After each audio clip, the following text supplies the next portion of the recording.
Welcome students. I am Sangeeta Sharma, your English teacher. Today in this video we will study class 6 English literature chapter 1 poem Summer Sun. So let's start students. Students, as you already know, your English literature book name is Mulberry. Topics to be covered in these videos are introduction of the poem, introduction of the poet, explanation of the poem, summary of the poem, exercise discussion, and after that assignment. My dear students, first I want to give you the introduction of poet. Robert Louis Stevenson. Robert Louis Stevenson was born in Scotland. He was a lawyer who later became a writer. Stevenson loved to travel. He and his family traveled in their own ship across the Pacific Ocean and visited many islands. The popular novel Treasure Island and Kidnapped were written by him. Summer Sun is included in Robert Louis Stevenson's collection of poems for children, A Children's Garden of Verses, written in 1885. Summer Sun is a perfect example of the use of literary technique called personification, in which poets would bring an inanimate object, here the sun, to life. So my dear students, before starting the explanation of the poem, I want to give you a little introduction of the poem, and after that I want to give you a little idea about the poem. So let's start. The poem describes the sun journeying without rest across the sky, slipping into parlors, door cracks in the blinds, brightening attics through keyholes, hay lofts through gaps between broken tiles, shining over gardens and hills, pleasing children and painting the roses like the gardener of the world. This is all about this poem. We will study in detail, line by line. I will explain to you. But before that, I want to ask you, have you ever thought about the importance of the sun in our life? Have you ever thought? So students, there cannot be life without the sun. Now, as we do in the classes also, first before starting the explanation, we are doing reading in our classes. So now I am reading for you this poem. Great is the sun and wide he goes through empty heaven without repose, and in the blue and glowing days, more thick than rain, he showers his rays. In this stanza, in second line, repose. Repose means rest. Though closer still the blinds we pull to keep the shady parlor cool, yet he will find a chink or two to slip his golden fingers through.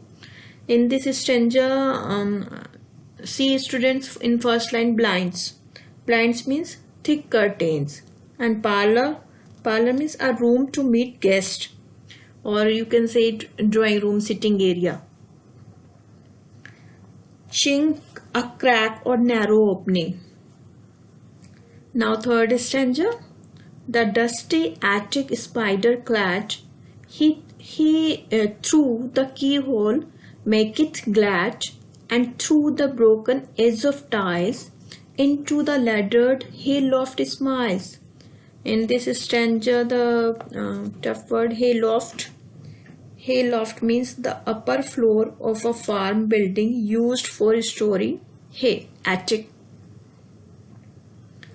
Meantime his golden face around, he bears to all the garden ground, and sheds a warm and glittering look among the ivy's inmost nook. In this stanza, inmost nook. Inmost nook means a deep hidden corner. Above the hills, along the blue, round the bright air with footing true, to please the child to paint the rose, the gardener of the world he goes. Footing true means a steady and balanced way of walking. So this is our poem. I read this for you. Now I will start explanation line by line. So now students, this is first stanza of the poem. Now I am explaining. The poet personifies the sun and calling him great, says that he travels vast distances across the empty expanse of the sky without any rest. Means कि sun is always doing travel without taking rest. On clear days when the sky is blue, the sun's rays come down thicker than rain. I hope you understand. For you again I am explaining. The poet personifies the sun and calling him great, says that he travels vast distances across the empty expanse of the sky without any rest. On clear days when the sky is blue, the sun's rays come down thicker than rays, or you can say thicker than rain. So here is stanza 2. Though closer still the blinds we pull to keep the shady parlor cool, yet he will find a chink or two to slip his golden fingers through. In the parlor where we meet guests, even if we draw the thick curtains together, the sun manages to find a narrow opening to slip his golden rays through. Again I am repeating. In the parlor where we meet guests, even if we draw the thick curtains together, the sun manages to find a narrow opening to slip his golden rays through. So this is all about stanza 2. Stanza 3. The dusty attic spider clad, he through the keyhole maketh glad, and through the broken edge of tiles into the laddered hail of smiles. And the explanation. The dusty attic, which is full of spiders, looks happy when the sun's rays come through the keyhole. The sun even manages to smile and spread his rays through broken tile edges into the upper floor of the farm building where hay is stored. Hay, you know, animals' food. Again I am repeating. The dusty attic, which is full of spiders, looks happy when the sun's rays come through the keyhole. The sun even manages to smile and spread his rays through broken tile edges into the upper floor of the farm building where hay is stored. And this is all about third stanza. Now we will do fourth stanza. So now I am explaining stanza 4. The sun with his golden face shines bright on the entire garden below and sheds warmth in every nook and corner, even in the innermost corner of the garden where nothing but the ivy's creeper grows. Again I am repeating. The sun with his golden face shines bright on the entire garden below and sheds warmth in every nook and corner, even in the innermost corner of the garden where nothing but the ivy's creeper grows. So now students, this is the last stanza of the poem. Above the hills, along the blue, round the bright air with footing true, to please the child to paint the rose, the gardener of the world he goes. Above the hills, in the blue sky and bright air, the sun travels around, and as he travels, he brings happiness to children and color to the rose. He is the gardener of the world, tending to all that he sees.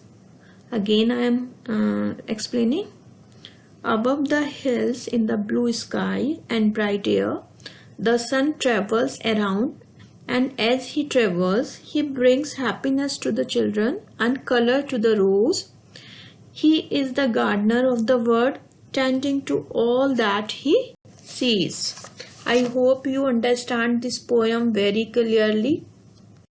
Now we will discuss the exercise of this poem. So let's start.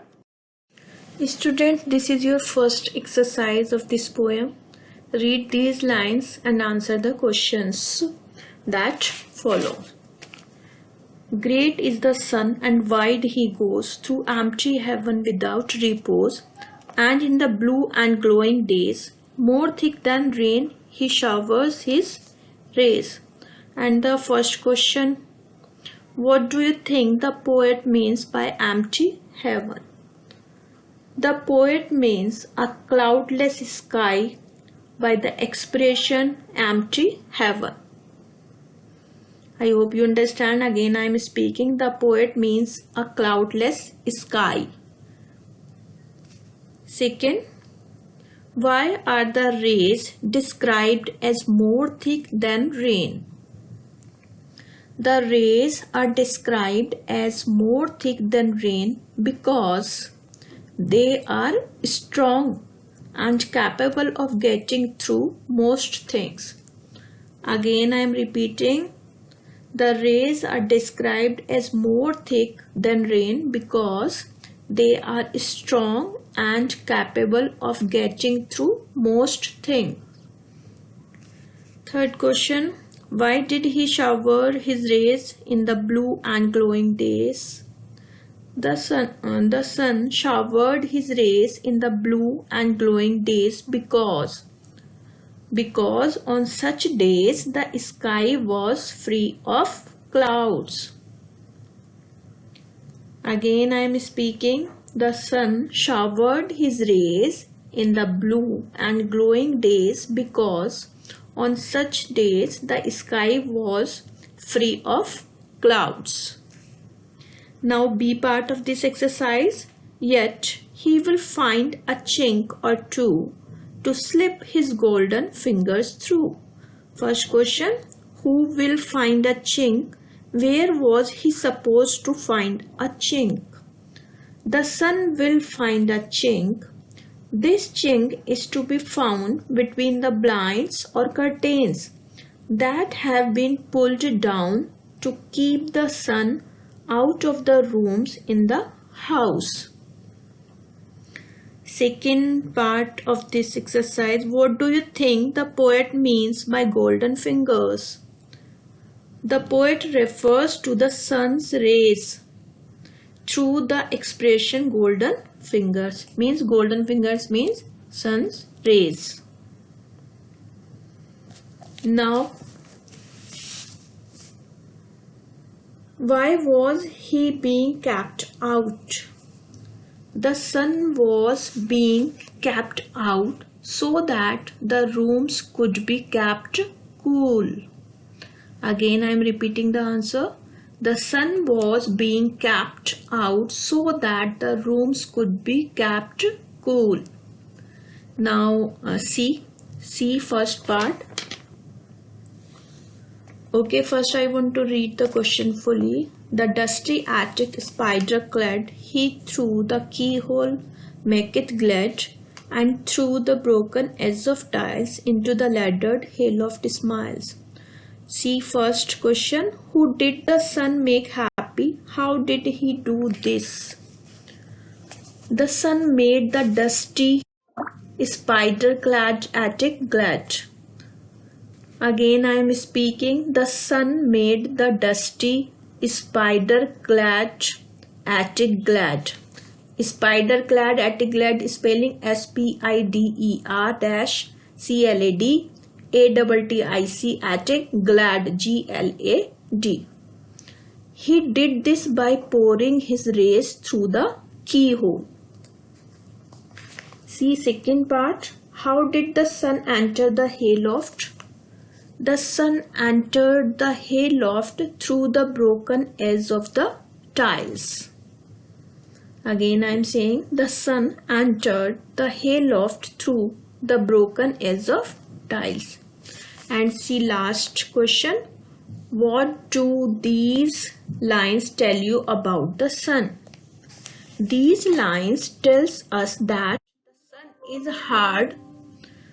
Again I am repeating.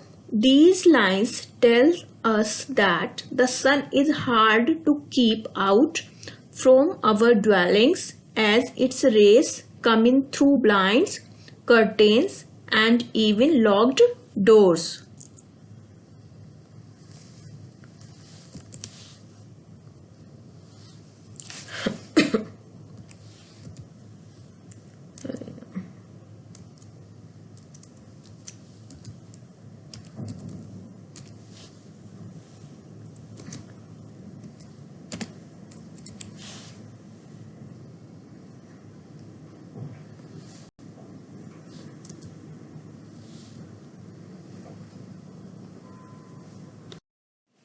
So now students, this is the time for home assignment.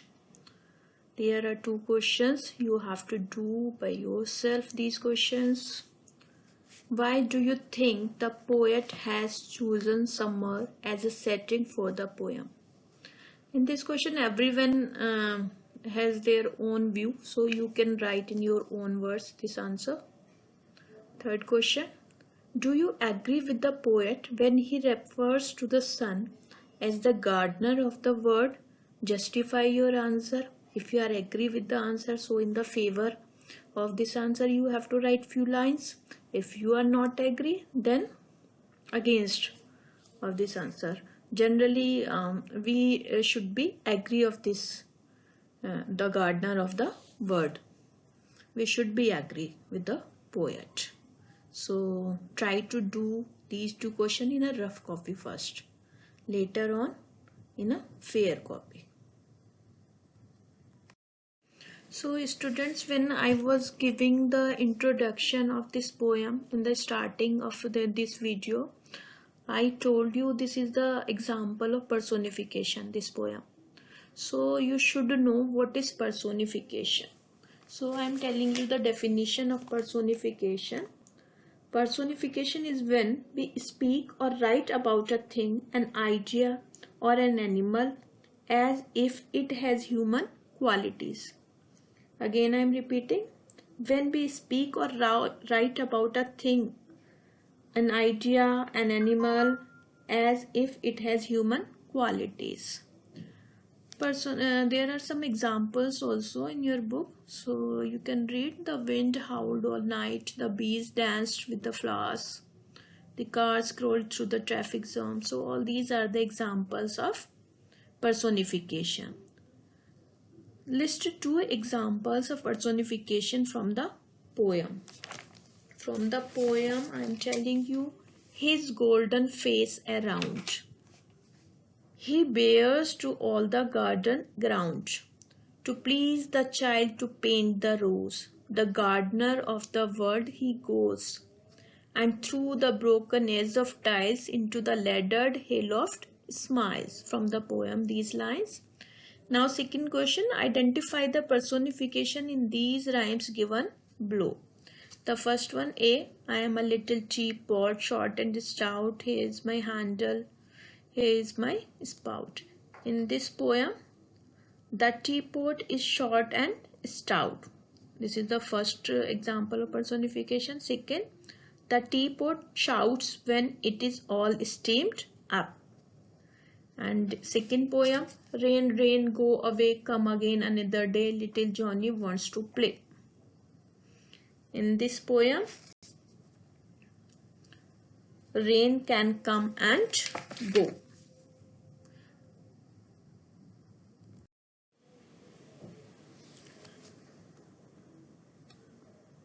So students, just now I explained this rain, rain, go away, come again another day. Little Johnny wants to play. In this poem, rain can come and go. And third poem, the deep grass moved and whispered and bowed and brushed my face. In this poem, the deep grass moved and whispered and bowed and brushed my face. All these lines are the example of personification in this exercise. So you all have to do these exercises in your book if you are having. If you are not having the book, then in copy you have to do.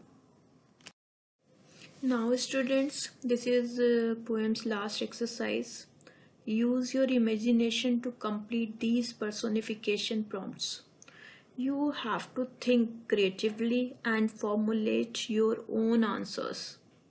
Okay, everyone has to make your own answers.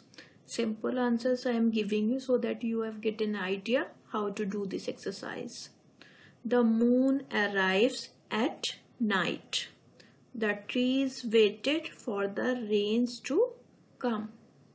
The angry fire swallowed everything in its path. The clock looks as if it were standing still. Beauty lives in the eye of the beholder. The wise owl thought about the problem for a while.